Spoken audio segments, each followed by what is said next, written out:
Okay, so on to my first major topic, single topic video. I mentioned that I was going to touch some details on development of a Bioshock RPG, and specifically the efforts of the Gentleman Gamer, and some of the others that the other YouTubers had been kind of doing some back and forth video feedback on the Bioshock RPG months ago.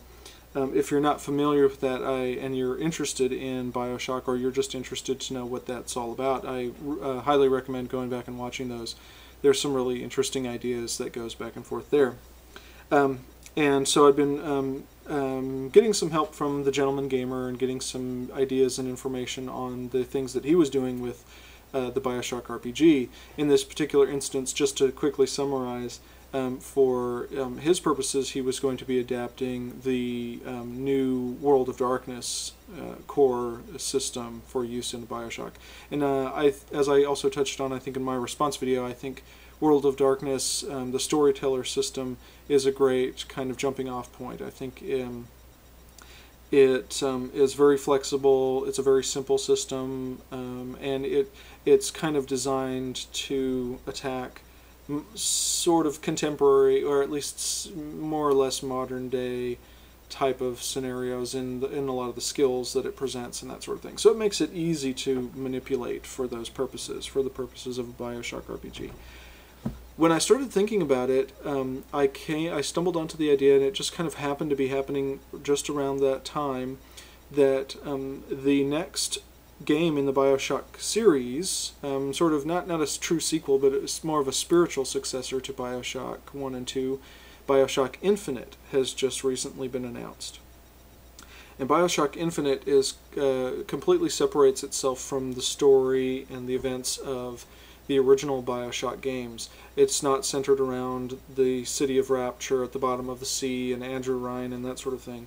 Instead, Bioshock Infinite, for those who aren't aware, happens right around about the turn of the century, the turn of the 20th century, rather, excuse me, the end of the 19th, end of the 19th century, or beginning of the 20th century. The game specifically is set in 1912, but the events leading up to the game kind of begin coalescing about 1893 at the Chicago World's Fair. For those not in the know, what is Bioshock Infinite? What is the basic concept?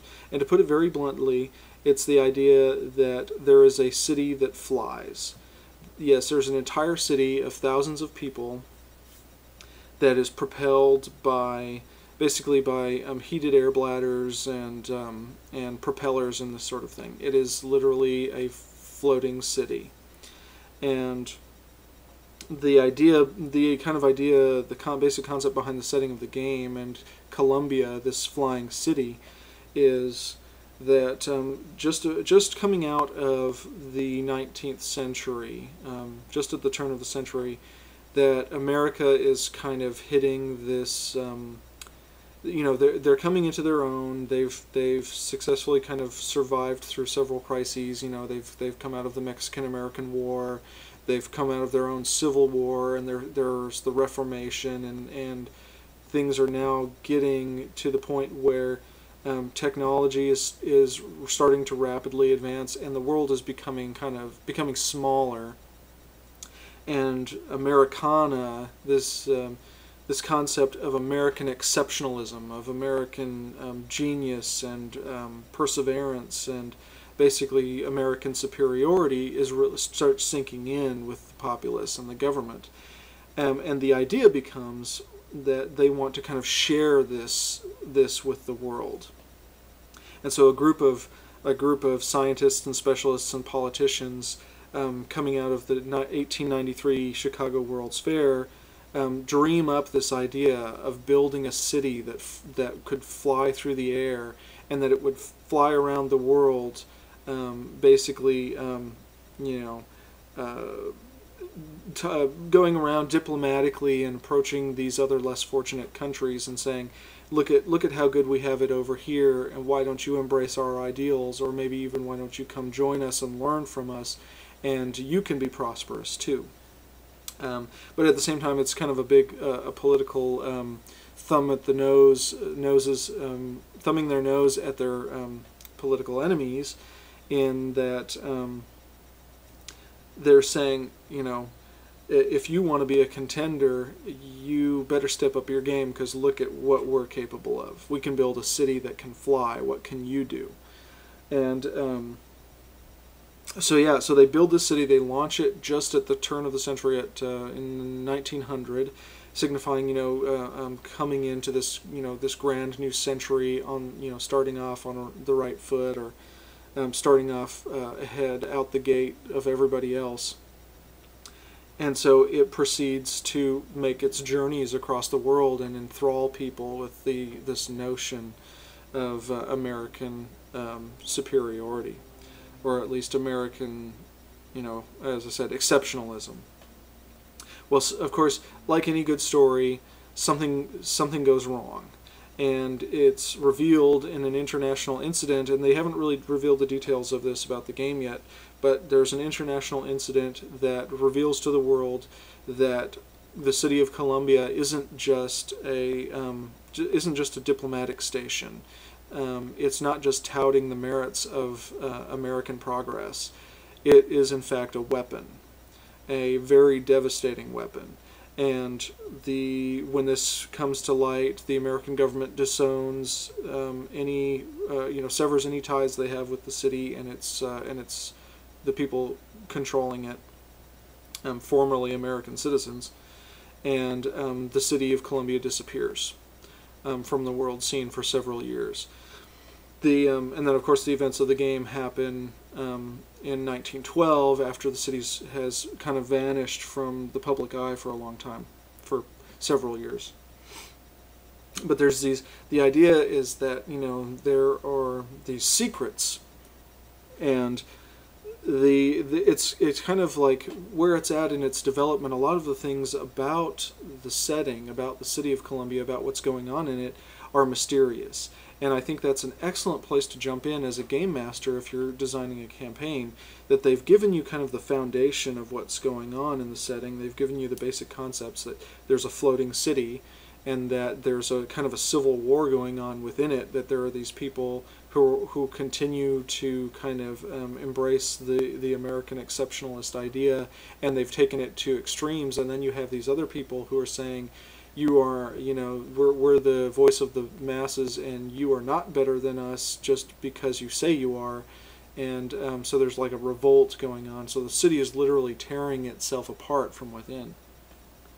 But then the idea that apparently, you know, the city represents kind of the greatest, biggest, and brightest that the world, well, that America, and by extension, according to their propaganda, the world has to offer in sciences and arts and all this kind of thing. So, I mean, there's the equivalent of kind of the idea of plasmids and that sort of thing in the Bioshock Infinite setting through things they call vigors, which seem to be kind of like tonics, that you consume the tonic and it gives you these special powers. Now, it doesn't seem to be as permanent like an overwriting of DNA like plasmids were in Rapture, but the idea seems to be pretty similar, and I think you could easily kind of adapt between the two just with a few minor tweaks. And with some of the work that the Gentleman Gamer had done on his original Rapture Bioshock RPG materials, I think it's easily adaptable into Bioshock Infinite.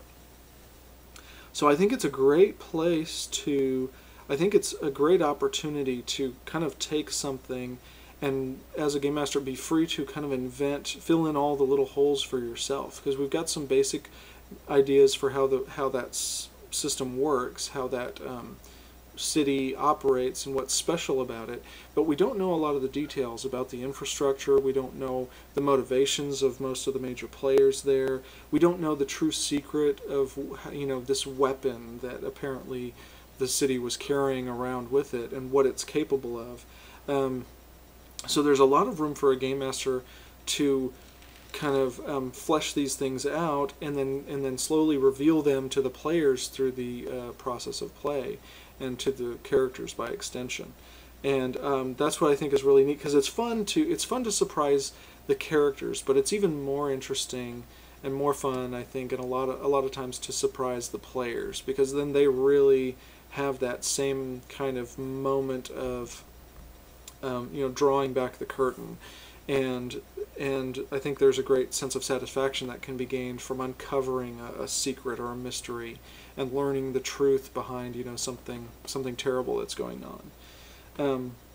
So that was my the idea that I came into as I started reviewing these materials, and I started at first kind of poking at doing a Rapture campaign. And I quickly, as soon as the Bioshock Infinite material had started being released, like the trailer and then the preview video, and then an article in Game Informer that I read that had lots of really cool information in it, I started to realize that I think I owed it to myself to explore this idea while it was still fresh and while it was still really vague in a lot of ways, and that would give me a lot of power as a game master to kind of do what I wanted to do with it within those very vaguely defined limits. So that's my idea. I'm actually working on adapting some things in the new World of Darkness engine to run a Bioshock Infinite RPG, and my thoughts are as far as where to start it is to have the characters in this particular campaign scenario be some of the original members, some of the original crew, if you would call them that were brought on to the project when Columbia was launched. The project called Project Icarus. Hence the subtitle in my video. That they were some of the initial people that were brought on, some of the initial kind of minds, the scientists and the artists and the politicians, basically the people touting these American ideals, and having them starting the campaign sort of probably just before this dramatic incident occurs, and so that they can kind of see the city before, and then the incident happens, and then they watch kind of the deterioration as they get cut off from the rest of society, from their supporters. I mean, these people were touting the American ideals, and America drops them when they find out, whether or not the American government knew all along that it was really intended to be a weapons platform. They kind of drop connections with them. They say, you don't belong to us anymore. We don't support your ideals anymore. And so now they're basically left to fend for themselves and figure out what they're going to do in the infighting between kind of the two factions that are at work within the city itself. And so they can watch kind of the city deteriorate. Then they have to kind of make those moral choices about which side to support and which side, do they believe either side of them is really fighting the war appropriately, and do they have the right ideals, or are they taking the right methods, and then what do they do with these plasmids, these vigors, and these technological advancements, and what does that mean for them, and what do they see as the purposes of how to shape the world with them. So I think it's excellent kind of soil to plant the seeds of a campaign. So I'm going to be working on a bit of that when I have some spare time, and I hope that I get to run it and in the near future, and then get some feedback from my players, and I want to know what they think about it. Be a unique experience, even unique from Rapture. There will be some similarities, just like there are similarities between the games, between the original Bioshock and Infinite. But at the same time, it's a bit of a different dynamic, and I think it will be really interesting to see play out. So let me know what you guys think about it. Let me know if there's some thoughts, questions, feedback, ideas that you have. If there's information that you guys have gleaned about Infinite that you think would make great kind of plot hooks or springboards for campaigns in that setting.